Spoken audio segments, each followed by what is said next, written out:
Sebenarnya aku sendiri pun tak tahu macam mana nak sebut phone yang terbaru daripada Tecno ni. Come on, Camon, Camon.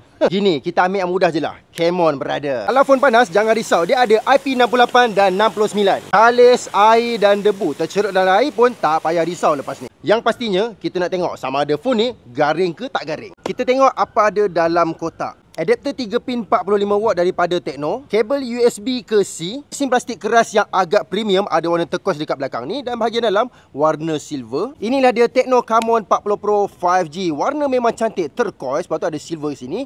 3 kamera, body dia ni tak berapa petak, dia macam curve sikit jelah. Sesuai dengan skrin dia yang memang curve, memang cantik, stereo speaker rasa aku. Charging Type C dan ada button pelik lah kat sini. Button apa korang rasa? Menggunakan chipset Dimensity 7300 Ultimate. RAM dia ada 8 tambah 8. Total jadi 16GB RAM. Untuk storage dia ada 256GB. Untuk refresh rate dia ada 60Hz dan yang paling tinggi 144Hz. Tinggi ni. Aku bila scrolling memang ada rasa premium. Tapi sebab apa? Sebab skrin dia yang curve nampak mahal ni. Dekat special function ada macam-macam. Floating window, dynamic port dan sebagainya. Paling mustahak aku nak tahu apa fungsi button dekat tepi body phone ni. Double pitch untuk on flash snap. Okey, dia buka kamera terus. Tapi sebenarnya benda ni satu shortcut. Korang boleh adjust tukar benda lain dekat sini. Long pitch untuk bangunkan Ella. Kita tekan lama sikit. Oh, dia keluar DeepSeek lah dekat sini. Bagi yang tak tahu, Ella ni adalah satu AI di dalam phone Tecno dan dia ada kolaborasi dengan DeepSeek. Tecno AI memang ada banyak, tapi bagi aku yang paling membantulah, yang paling aku suka sebenarnya adalah Document Assistant,